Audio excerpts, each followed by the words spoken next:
The temperature outside was sitting at 4 degrees Fahrenheit when Pamela Goodwin decided that was the perfect moment to plant herself in front of the main gate and physically block a fuel oil delivery truck from entering our neighborhood. 4 degrees. Not 14. Not 24. 4. The kind of cold that makes your nose hairs freeze the second you step outside. The kind of cold where you can hear the trees cracking in the dark because the moisture inside them is turning to ice. The kind of cold where people who rely on fuel oil to heat their homes aren't just uncomfortable if that oil doesn't arrive. They're in actual danger. But Pamela Goodwin, self-appointed guardian of Cedarbrook Estates, had her priorities straight. And her priorities, as always, had absolutely nothing to do with the safety or comfort of the people she was supposed to be serving. My name is Paul Nelson, and I have lived in Cedarbrook Estates for going on 11 years now. I bought my house on Sycamore Ridge Drive back when the development was still pretty new, when the HOA board was a quiet little committee that mostly just reminded people to paint their shutters before they got too faded and organized the occasional holiday decoration contest. Back then, it was harmless. Annoying sometimes, sure, but harmless. Nobody was out there in sub-zero, whether throwing their body in front of a service vehicle. That was before Pamela Goodwin got herself elected to the board 3 years ago. Actually, elected might be generous. She ran unopposed because the previous board member, a retired schoolteacher named Gerald, quietly stepped down after Pamela showed up to 3 consecutive board meetings and questioned every single decision he had ever made going back to 2019. Gerald just wanted to tend his garden. He didn't sign up for Pamela Goodwin. None of us did. From the moment she joined the board, Pamela treated the HOA like a personal fiefdom. She rewrote the fine schedule and pushed the new version through during a meeting that was poorly advertised and barely attended. She added a provision requiring homeowners to submit a written request at least 14 days in advance before placing any temporary structure in their driveway, which included a clause that was vague enough to potentially cover trash cans, portable basketball hoops, and, as we would eventually discover during a separate dispute involving my neighbor Dave, a child's inflatable snowman that had been in his front yard for exactly 1 weekend. She sent out violation letters with a frequency that felt personal. She would drive through the neighborhood on weekend mornings, sometimes before 8 in the morning, and photograph anything she found objectionable. Once, she sent me a letter about the color of my front door. My front door, which I had painted 2 years earlier and which matched a color on the approved palette, had allegedly shifted in shade due to sun exposure and was now technically non-compliant. I had to get a paint chip from the original manufacturer and mail it to the HOA's post office box along with a written explanation before they would close the complaint. So by the time the big freeze hit in late January, I already had a pretty thorough understanding of who Pamela Goodwin was. Most of the neighborhood did. We had all been on the receiving end of her letters, her pointed comments at board meetings, and her general conviction that the rules of Cedarbrook Estates existed primarily as tools she could use to exercise authority over other adults. What none of us fully anticipated was just how far she was willing to take it when the stakes got genuinely high. The freeze came in fast. The Weather Service had been tracking a brutal Arctic air mass pushing down from Canada all week, and by Thursday evening, the forecasts were not subtle. They were talking about overnight lows that hadn't been seen in our region in over a decade. Schools called cancellations before midnight. The county issued a cold weather emergency declaration. Local news ran the usual segments about protecting your pipes, checking on elderly neighbors, and making sure you had enough heating fuel to last through the cold snap, which was expected to stick around for several days. I heat my house with natural gas, so my immediate concern was more about the pipes in the garage and making sure the heat tape on my outdoor faucets was working. But a good number of homes in Cedarbrook Estates, maybe 30 or so out of the 112 houses in the community, rely on heating oil. It's a holdover from when the development was built, before the gas line reached this part of the county. Some homeowners converted over the years, but plenty of others kept their oil systems because the conversion cost is substantial, and the equipment works fine as long as you keep the tank full. The problem with heating oil in a cold snap is simple math. When it gets this cold, your furnace runs almost constantly. A tank that might have lasted 3 more weeks under normal winter conditions can drop critically low in just a few days when temperatures are in the single digits. Several of my neighbors who heat with oil had already called their fuel company, Riverside Home Fuel, earlier that week when the forecast started getting serious. Riverside was scrambling. They were doing emergency deliveries across the whole region, running their trucks in extended rotations, trying to get everyone topped off before the worst of it hit. My neighbor across the street, a retired couple named Frank and Elaine Barker, had called Riverside on Wednesday and scheduled a delivery for Friday morning. Elaine has a bad hip and Frank had a minor heart procedure last fall. They are not people who can manage being in a cold house for any extended period. Their son lives 3 hours away. They are, in every meaningful sense, dependent on that oil delivery showing up when it is supposed to show up. 3 houses down from the Barkers, a young family named the Castellanos had a 6-week-old baby. Maria Castellanos had called Riverside on Thursday morning, borderline panicking, because their gauge had dropped faster than she expected. Riverside slotted them in for the same Friday morning delivery run.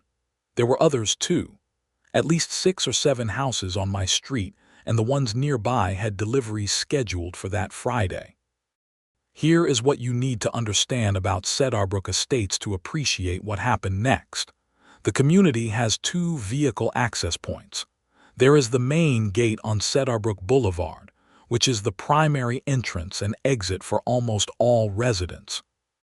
It has an electronic gate arm, a call box, and a transponder system for residents.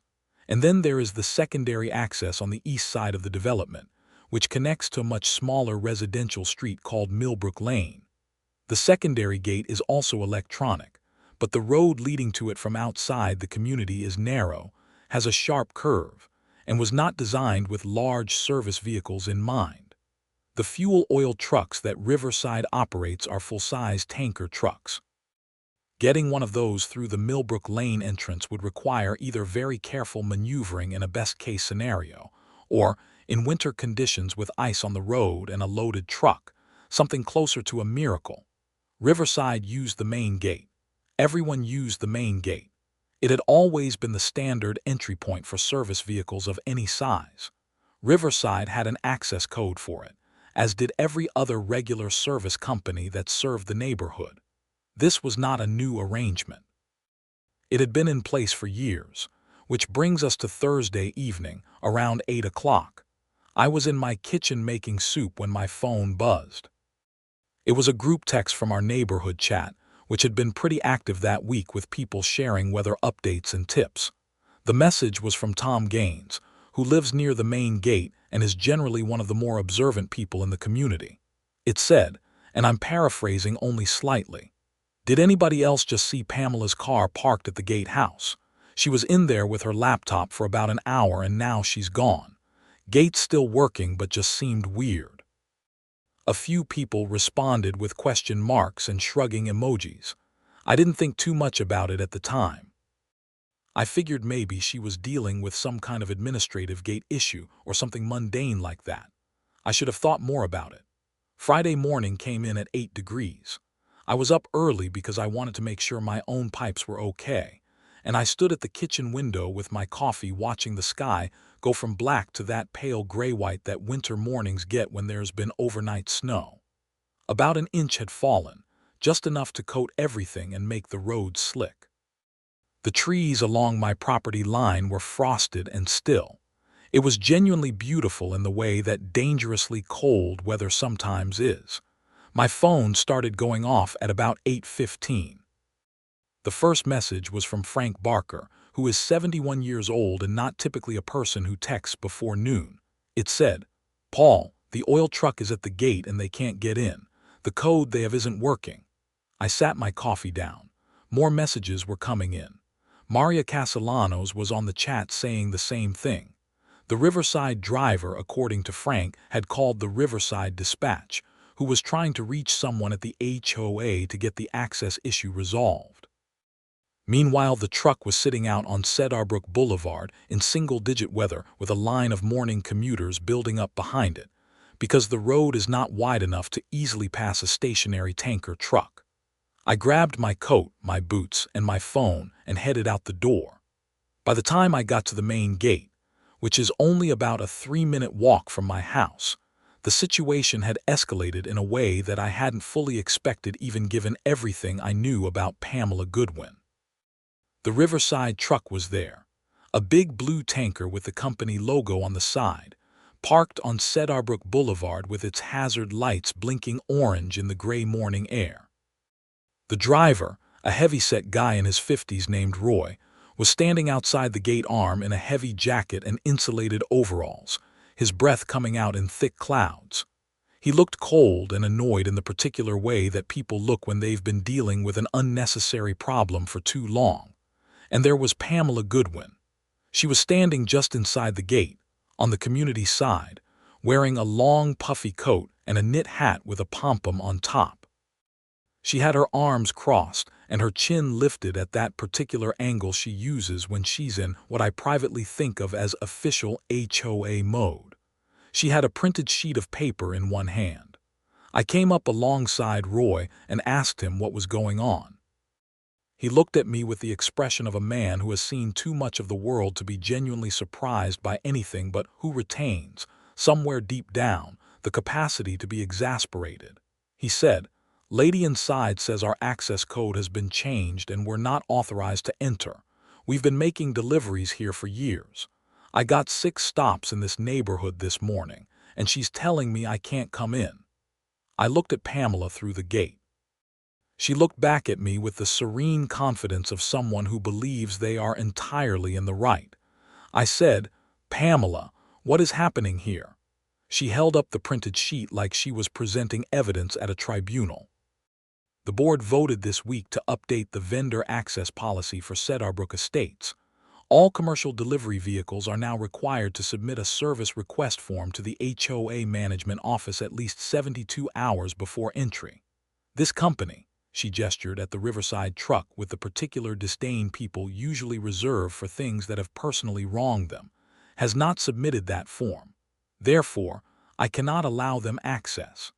I stared at her for a moment. The cold was biting at my ears. Behind the Riverside truck, there were now at least 6 or 7 cars backed up on Cedarbrook Boulevard, their exhaust hanging in the frigid air. I said, "Pamela, it is 8 degrees outside. There are families in this neighborhood who are going to run out of heating oil if that truck doesn't get in there and make those deliveries." She said, "The policy applies to everyone equally, Paul. I don't make exceptions. If I make exceptions, then the policy means nothing." There are moments in life when you look at another person and you genuinely cannot reconcile the level of detachment they are exhibiting from basic human consequences. This was one of those moments. Roy, the driver, to his credit, was keeping his cool. He told me he had already called his dispatch, who had tried to reach the HOA's official contact number, but it rolled to voicemail. He said his company had been using the access code for this community since before Pamela was apparently on any kind of board, and that nobody had notified Riverside of any policy change or code update. He pulled out his phone and showed me a chain of emails between Riverside and the previous HOA management contact, going back several years, confirming their standing access arrangement. Pamela looked at the emails with the expression of someone examining a menu at a restaurant they've already decided they don't like. She said those agreements were made under the previous policy framework. The current board has the authority to update access procedures, and we have done so. The new policy is posted on the HOA website. I asked her when it was posted. She hesitated for just a fraction of a second, which told me everything. Then she said, "It was communicated properly per the bylaws." I pulled out my phone and went to the HOA website. The policy update had been posted at 11:47 the previous evening, less than 9 hours ago. There was no email blast to residents. There was no notification sent to vendors. There was nothing. She had posted it in the middle of the night before a day when she knew multiple fuel deliveries were scheduled, and she was now standing in the cold using it as justification to block a truck that was carrying heating oil to families with a newborn baby and elderly homeowners in sub-zero weather. I took a screenshot. By this point, several other residents had made their way to the gate. Tom Gaines was there. Dave from 3 houses down was there. Maria Castellanos had walked over with the baby bundled against her chest in a carrier under her coat, which was both brave given the temperature, and also the kind of visual statement that made Pamela's position look exactly as callous as it was. Frank Barker was there in his heaviest coat, and I could see from his posture and the way he was standing that the cold was not doing his joints any favors. The mood among the gathered residents was not friendly toward Pamela. Tom Gaines, who is an attorney and tends to be measured about things, asked Pamela to walk him through exactly which section of the current bylaws gave the board the authority to unilaterally change vendor access codes without a general membership vote, or at minimum a notification period. Pamela said the board had broad authority over community security matters. Tom asked her if she could point to the specific language. Pamela said she didn't have the full bylaws document in front of her at the moment. Tom pulled up the Cedarbrook Estates governing documents on his phone. He had them bookmarked. He actually had them bookmarked. He read aloud the relevant section, which specified that any changes to community access systems required either a 2/3 board vote with documented minutes or a general membership vote, and that all affected service providers must receive written notice at least 30 days prior to any access change. Pamela said the board had voted on it. Tom asked her to show him the meeting minutes. She said the minutes weren't finalized yet. Tom said that was interesting, because the bylaws required that any vote affecting community access be recorded in approved minutes before the change could take effect. There was a silence that was, to use a technical term, extremely satisfying. Behind the truck, the line of cars had grown to probably 12 or 15 vehicles. Someone in one of the cars had started honking, not in an aggressive, road rage way, more in a persistent, I have somewhere to be and this is ridiculous way. I was watching Pamela's face cycle through several emotional phases. There was defiance, then recalculation, then something that looked briefly like uncertainty before hardening back into defiance. She was not a person who retreated gracefully. She said, "Regardless of the procedural details, I am currently the acting board representative on site, and I am exercising my authority to maintain the security of this community. If you have a problem with my decision, you can appeal it at the next board meeting." Frank Barker, who is a quiet, polite man who has never in my 11 years of knowing him raised his voice at anyone, said very calmly and very clearly, "Pamela, my wife has a serious health condition and our oil tank is critically low. If you don't open that gate, we will be without heat in a matter of hours. It is 8 degrees outside." Pamela looked at Frank. Then she looked at her printed sheet. Then she said, "I understand this is inconvenient, Frank, and I sympathize, but the rules exist for everyone's protection." I watched Frank's expression, and it was one of the more quietly devastating things I had seen in a while. He wasn't angry. He was just genuinely, deeply incredulous that another person could look him in the face and say those words. Maria Castellanos shifted the baby in the carrier and said, "I have a 6-week-old. Our tank is almost empty. Can you really stand there and tell me this policy change that happened at midnight matters more than my baby staying warm today?" Pamela's jaw got tight. She said, "I understand your frustration," which is the thing people say when they have no intention of actually responding to what you said. I had been on my phone while this exchange was happening. I had called the non-emergency line for the county sheriff's office. Not because I thought Pamela had necessarily committed a crime at that specific moment, but because the situation on Cedarbrook Boulevard was becoming a public safety issue. A large tanker truck blocking a county road during winter road conditions, with temperatures in the single digits and traffic backed up, was something the county needed to know about. And frankly, having a deputy present seemed like the kind of thing that might clarify matters quickly. I had also called Dave Mercer, who is on the HOA board alongside Pamela. Dave is one of those reluctant board members who joined because he genuinely wanted to help manage the community pool schedule and somehow ended up embroiled in Pamela's ongoing governance drama. Dave, to his credit, was shocked when I explained what was happening. He said he hadn't voted on any vendor access policy change. He said there had been no board meeting about it. He was getting in his car. Then I called Riverside's main office number, not just the dispatch line. I got a manager named Diane who was already aware of the situation and was extremely unhappy about it. She had been in the fuel business for 22 years and said in her experience this was genuinely one of the more extraordinary things she had encountered. She confirmed that they had a long-standing access agreement with Cedarbrook Estates, that they had received zero notice of any change, and that they had customers in the neighborhood who were at risk of running out of heating oil in dangerous cold conditions. She said she was documenting everything. Diane also mentioned something that stopped me in my tracks. She said that under state consumer protection statutes, deliberately obstructing a heating fuel delivery to a residence during an officially declared cold weather emergency could potentially constitute interference with an essential service. She dealt with a somewhat similar situation in another county years earlier and knew the general legal landscape around it. She wasn't a lawyer, she was careful to say that, but she knew enough to know that what Pamela was doing was potentially a lot more than just a neighborhood policy dispute. I filed that information away very carefully. The deputy arrived about 12 minutes after I called. His name was Deputy Hartley, a younger guy who looked like he had been out on road calls all morning dealing with weather-related incidents and was not looking for additional complications in his day. He assessed the scene quickly. Truck blocking a county road. Gate closed, crowd of residents. A woman inside the gate holding a piece of paper. He spoke to Roy first, then came to me. I explained the situation as concisely as I could.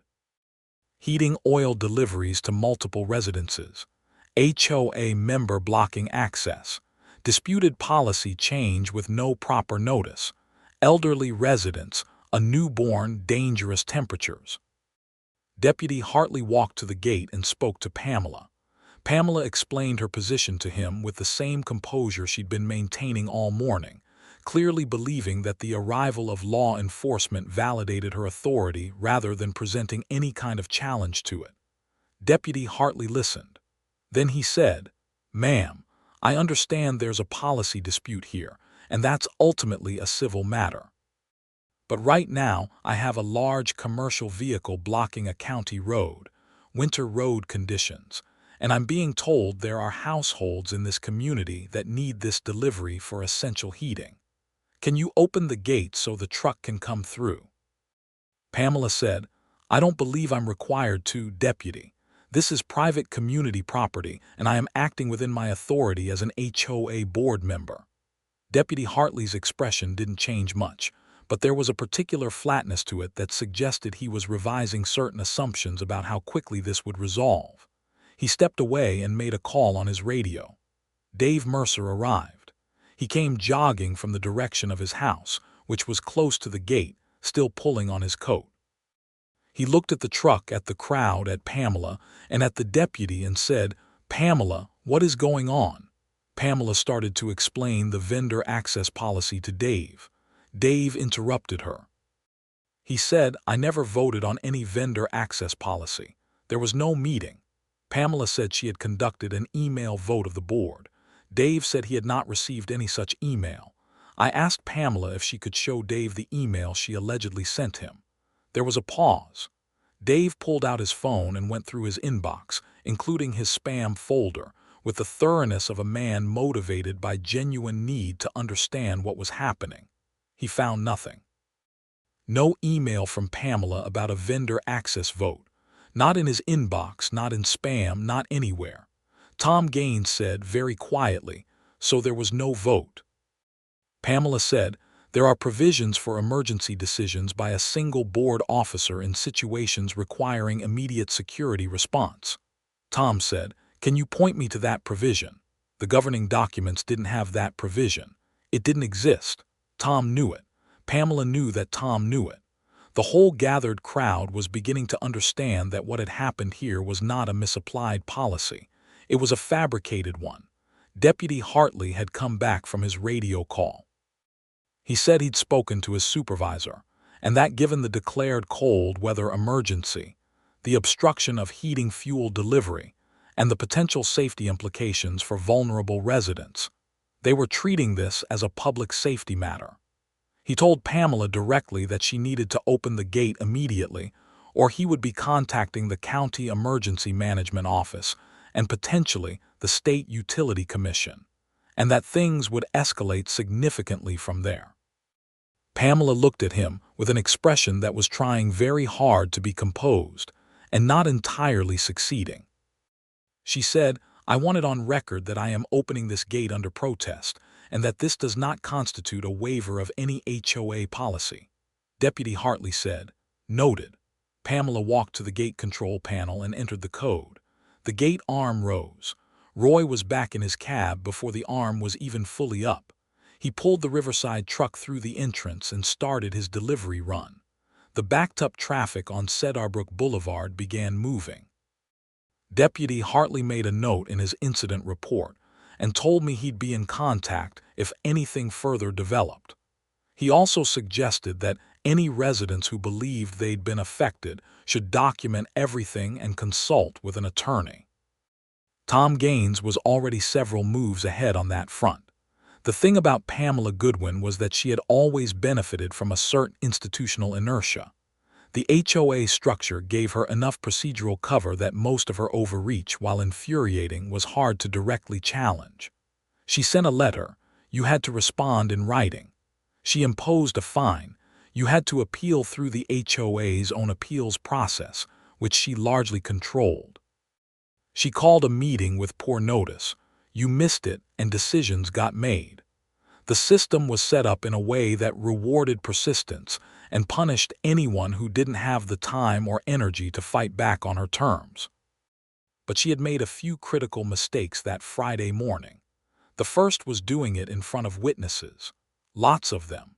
Residents who had been on the receiving end of her behavior for years and who were now genuinely angry in a way that the color of the front door incident or the inflatable snowman letter had never quite managed to generate.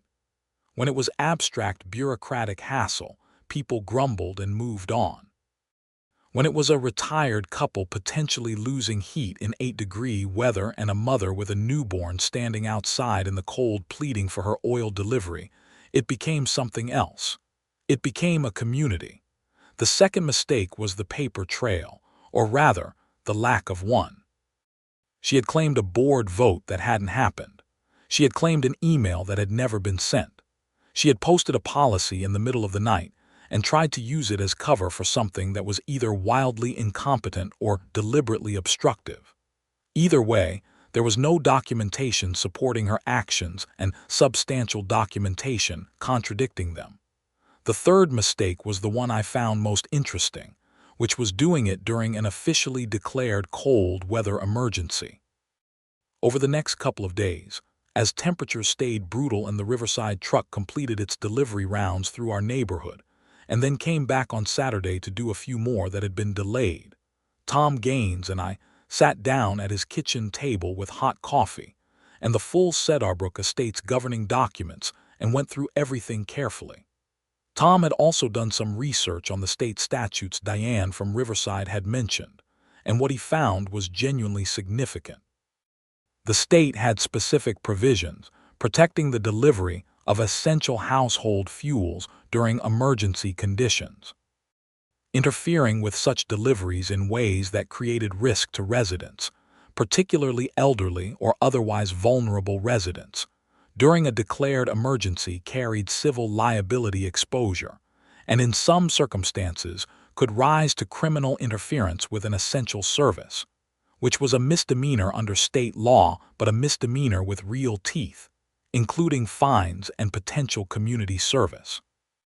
Additionally, the deliberate misrepresentation of a board vote that had never occurred, used to justify an action that affected multiple residents' property rights and safety, was potentially actionable fraud.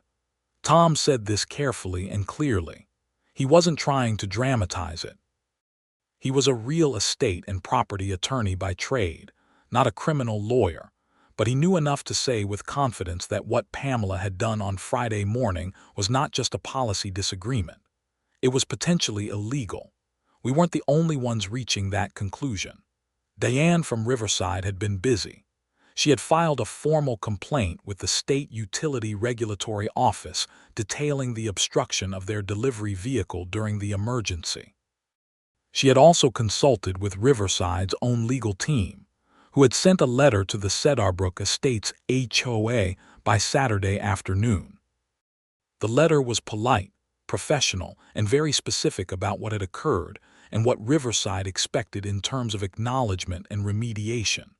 It also noted that Riverside was preserving all relevant records in the event that further legal action became necessary. And Frank Barker, quiet, polite Frank Barker, who had never raised his voice at anyone in the 11 years I had known him, had decided that this was enough. His son drove up from 3 hours away that weekend, partly to check on his parents and partly because Frank had called him and told him what happened in a calm, factual tone that clearly communicated to his son that this was serious. His son happened to be a civil litigator. By Sunday evening, I had lost count of the number of residents who had reached out to Tom Gaines, to Frank's son, or to each other, comparing notes and deciding that this time things were going to be different. What I hadn't fully accounted for was the security camera footage. Tom Gaines had a camera on his front porch that had a view of the main gate area. He'd installed it a couple of years back after some packages got stolen from the gate vicinity. It recorded to a cloud account. When Tom went back and pulled the footage from Thursday evening, the night before the delivery drama, it showed something that pulled everything into a much sharper focus. It showed Pamela Goodwin's car pulling up to the gate house at 7:48 in the evening. It showed her going inside and staying for approximately 55 minutes. It showed her leaving. And it showed, based on the gate's own electronic log, which Tom requested from the gate management company the following week, that the access code for commercial vehicle entry had been changed at 8:22 that evening, 22 minutes after Pamela's car arrived. Significantly, before the 11:47 posting of the policy change on the HOA website, she had changed the code first. Then she had written the policy to justify it afterward. That is not an ambiguous sequence of events. The gate management company was cooperative when Tom explained the situation and pointed out that the code change had been made without authorization from the full board. They confirmed in writing that only one board member's credentials had been used to make the change, not the full authorization protocol that was supposed to be required for security system modifications.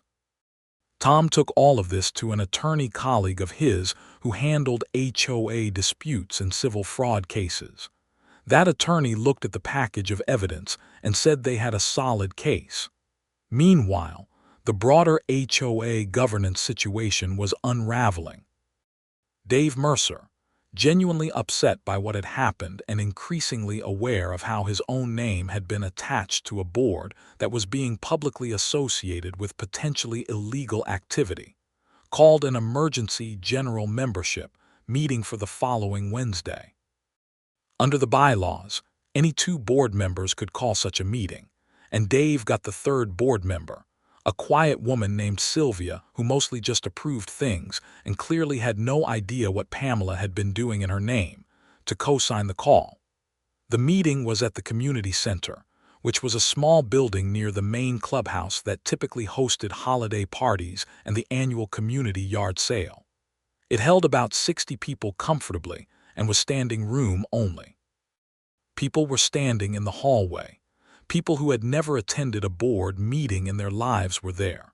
The guy who always leaves his trash cans out a day too long was there. The family with the 7 cars who perpetually violate the driveway policy was there. It turns out when you threaten to freeze people's babies, you get excellent meeting attendance. Tom Gaines presented a clear, organized summary of what had occurred. He was a good speaker, measured and precise, and he walked through the timeline, the evidence, the gate log, the camera footage, the absence of any legitimate board vote, and the legal implications. He also walked through the broader pattern of HOA overreach, going back to Pamela's tenure on the board. He wasn't attacking Pamela personally, which I think was the right call. He was laying out facts in sequence and letting the facts do what facts do when they're arranged coherently in front of people who have been affected by them. Pamela was there. She had shown up, which I'll give her credit for in terms of sheer nerve. She sat in the front row with a folder in her lap and the same composed expression she always wore in official settings. When Tom finished, she asked to speak. She said that her actions had been motivated entirely by a concern for community security. She said that the fuel delivery company had been involved in what she characterized as a suspicious incident near the gate the previous summer, which she implied had informed her decision to tighten access protocols. When pressed by Tom to describe this incident with any specificity, she said it was in her personal notes, and she hadn't brought them. When pressed further as to whether she had reported this incident to the full board, she said she had mentioned it informally to one board member. When asked which one, she said she didn't remember specifically. The room was not receptive to this. Dave Mercer said publicly and clearly that no security concern involving Riverside Home Fuel had ever been raised with him in any form. Sylvia, the third board member, shook her head and said the same. Someone from the back of the room asked Pamela directly if she had changed the gate code herself the night before the delivery without board authorization. Pamela said the gate management company handled all code changes through the board's administrative access. Tom put the gate company's written confirmation on the screen he'd been using for his presentation. It showed clearly that the change had been made using Pamela's individual credentials and had not gone through the dual authorization protocol required for security changes. The room was very quiet. Frank Barker stood up. He is not a tall man and he's not physically imposing, and when he spoke in the same calm, even voice he always uses. He said, "I'm 71 years old. My wife has a serious hip condition and I had heart surgery 8 months ago." On Friday morning, when the temperature was 8 degrees, we were less than 24 hours from running out of heating oil. The delivery that was scheduled would have prevented that, and the person sitting in that front row deliberately blocked it. I want to say that clearly so it's on record. He sat down. The room was still quiet, but it was a different kind of quiet. The vote on whether to remove Pamela Goodwin from the HOA board was not close. Under the Cedarbrook Estates bylaws, a board member could be removed by a 2/3 vote of the membership at a properly called general meeting. There were 68 residents present or represented by proxy. 59 voted for removal. 4 abstained. 5 voted against, which I suspect included Pamela herself and possibly some close associates. Pamela gathered her folder, stood up, and left the meeting without saying anything. She walked out with her chin up and her back straight, maintaining composure right to the end, which in a strange way I actually respected even though I was also completely relieved to see her go. But the meeting wasn't the end of it. The criminal complaint was filed the following week.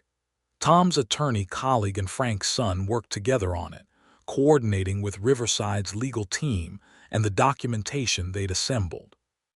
The charge was interference with an essential service during a declared emergency, the misdemeanor I mentioned earlier. There was also a civil complaint filed on behalf of affected homeowners for the costs and damages associated with the disruption, including the additional emergency delivery, charges that some residents had incurred when the Friday morning delay pushed their deliveries into premium rate territory. The State Utility Regulatory Office, which had received Riverside's formal complaint, opened its own investigation into the obstruction. Pamela retained an attorney, which I imagine was a significant expense, and the legal process moved along as legal processes do, which is to say slowly and with a great deal of paperwork. But the direction of it was not in doubt given the evidence. The gate log, the camera footage, the gate company's written confirmation, the testimony of Deputy Hartley, the accounts of multiple witnesses, and the specific content of the governing documents all pointed in one direction. About 3 months after the incident, Pamela accepted a settlement that included a formal admission that her actions on that Friday morning had violated both the Cedarbrook Estate's governing documents and state consumer protection statutes related to essential service delivery. She paid a civil fine to the state. She paid restitution to the affected homeowners for their additional delivery costs. She completed a mandatory mediation program. The criminal charge was resolved through a diversion agreement that avoided a conviction on her record in exchange for the civil restitution and the mediation, which her attorney negotiated on the basis of her lack of prior record and the fact that no one had ultimately been seriously harmed.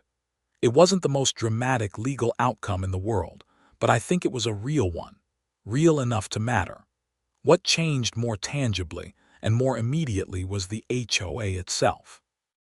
After Pamela's removal, Dave Mercer took over as interim board chair, while 3 new members were elected to fill out the board, including Tom Gaines, who agreed to serve on the condition that they immediately undertook a full review of all the policies Pamela had added or modified during her tenure.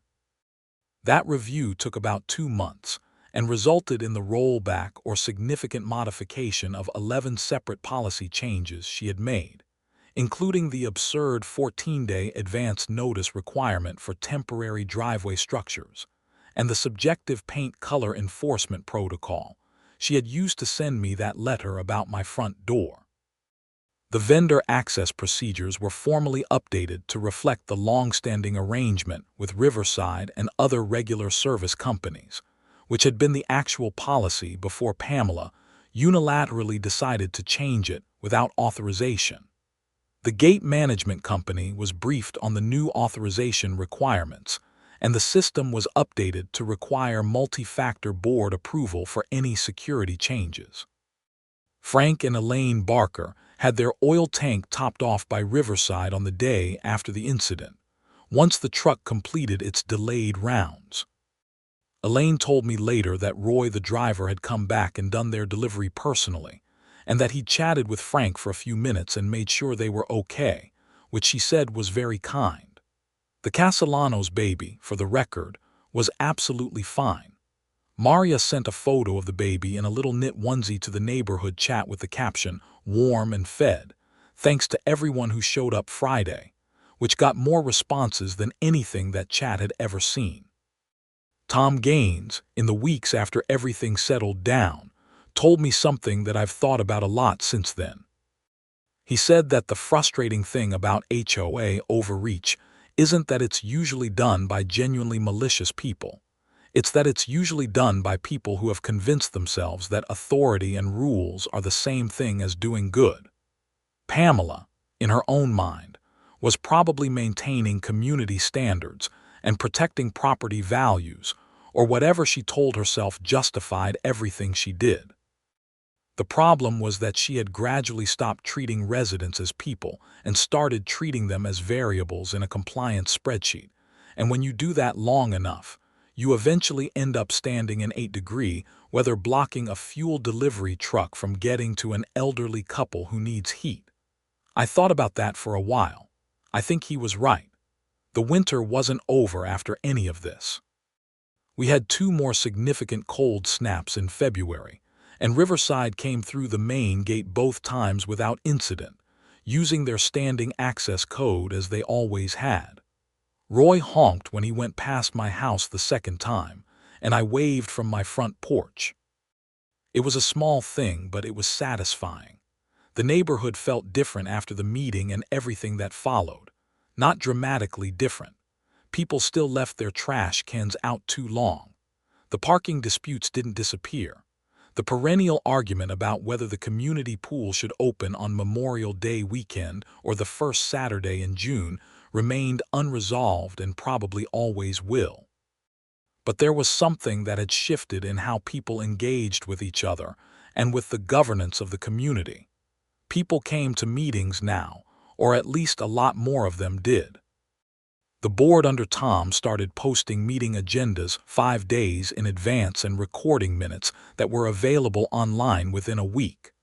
Proposed policy changes went out to residents for a comment period before any vote. These were not revolutionary ideas. They were just basic things that the bylaws had always called for, but that had been progressively undermined during Pamela's tenure because she benefited from opacity. There is a specific kind of power that operates by keeping people confused about what the rules actually are. When people don't know their rights, when the governing documents are treated as the private property of whoever happens to be enforcing them at the moment, that kind of power thrives. Drag things into the open, and it tends to evaporate pretty quickly. I had occasion to talk to Dave Mercer a few months after everything settled, at a spring neighborhood cookout that the new board organized, the first one we'd had in years, because Pamela had evidently found the logistics of outdoor community events too administratively complicated to authorize. Dave is a decent guy who got caught up in something he didn't fully understand, and to his credit handled himself well once he did understand it. He told me that one of the things that had surprised him most in the whole situation was how fast things had moved once residents started comparing notes and pulling in the same direction. He said it had felt, for most of Pamela's tenure, like dealing with her was each person's individual problem. She sent letters to individuals. She had conversations with individuals. She framed every confrontation as the HOA versus one homeowner. And in that framing, she always had the upper hand because she controlled the process. It was only when people started talking to each other and realizing that their individual experiences were all part of the same pattern that the dynamic shifted. I thought about that too. It was true. The neighborhood chat had been running for years, and people used it mostly for lost pets and snow removal tips and the occasional noise complaint. The Friday morning fuel delivery crisis was the first time it had operated as something more than a bulletin board. Once it did, and once people found out they weren't alone, things moved fast. Roy from Riverside came back one more time that winter, in early March, to do a standard top-off for the households who were running their oil systems through to spring. I happened to be outside when he went past, and I waved, and he pulled over for a minute and rolled down his window. He said he'd heard about what had happened with the HOA and the follow-up legal situation, that his dispatcher Diane had kept the drivers informed, because they wanted everyone to know the community had their back. He said in 30 years of driving fuel trucks, he had seen a lot of strange things, but that one was genuinely unusual. He said the thing that stuck with him most was that woman standing there in the cold with her printed piece of paper while there was a baby on the other side of the gate that needed heat. I said, "Yeah, that about sums it up." He laughed a dry little laugh and said, "Well, it's sorted now," and drove on through. And it was sorted. By the time the snow melted and the trees started coming back and people were thinking about spring planting and whether to repaint their decks, the whole situation had the quality of something that was over. Properly over, not just papered over. Pamela's violations of the governing documents had been formally recognized. The affected residents had received their restitution. The policies had been fixed. The board was operating transparently.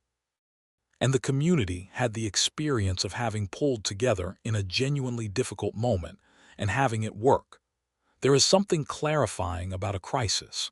Not that I'd recommend the Pamela Goodwin method of community building, but the fact that when a fuel truck couldn't get through the gate and families needed heat, people showed up.